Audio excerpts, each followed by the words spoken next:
Legal dictation number 2, and the dictation speed is 100 words per minute. Ready? Start. The issue of whether a judicial officer has been actuated by an oblique motive or corrupt practice has to be determined upon a careful appraisal of the material on the record. Directive evidence of corruption may not always be forthcoming in every case involving a misconduct of this nature.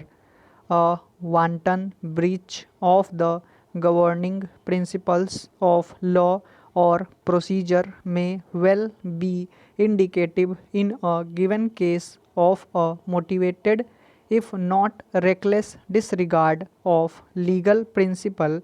In the absence of a cogent explanation to the contrary, it is for the disciplinary authority to determine whether a pattern has emerged on the basis of which an inference that the judicial officer was actuated by extraneous considerations can be drawn. Cases involving misdemeanors of a judicial officer have to be dealt with sensitivity and care. A robust common sense must guide the disciplinary authority. At one end of the spectrum are those cases where direct evidence of a misdemeanor is available. Evidence in regard to the existence of an incriminating trail must be carefully scrutinized to determine whether an act of misconduct is established on the basis of legally acceptable evidence. Yet, in other cases, direct evidence of a decision being actuated by a corrupt motive may not be available. The issue which arises in such cases is whether there are circumstances from which an inference that extraneous considerations have actuated a judicial officer can legitimately be drawn. Such an inference cannot obviously be drawn merely from a hypothesis that a decision is erroneous. A wrong decision can yet be a bona fide error of judgment. Inadvertence is consistent with an honest error of judgment. A charge of misconduct against a judicial officer must be distinguished from a purely erroneous decision, whether on law or on fact.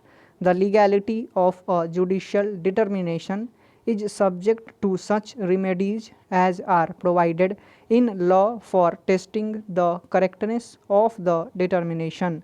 It is not the correctness of the verdict but the conduct of the officer which in question.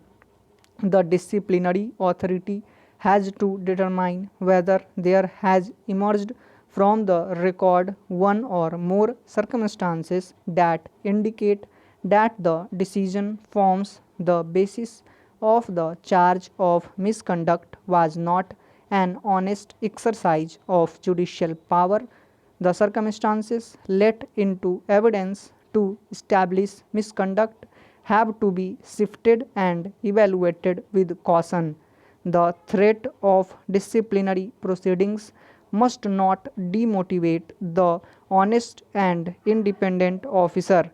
Yet, on the other hand, there is a vital element of accountability to society involved in dealing with cases of misconduct.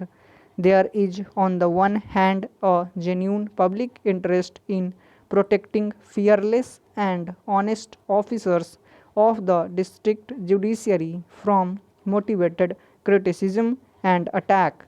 Equally, there is a genuine public interest in holding a person who is guilty of wrongdoing responsible for his or his actions. Neither aspect of public interest can be ignored. Both are vital to preservation of the integrity of the administration of justice.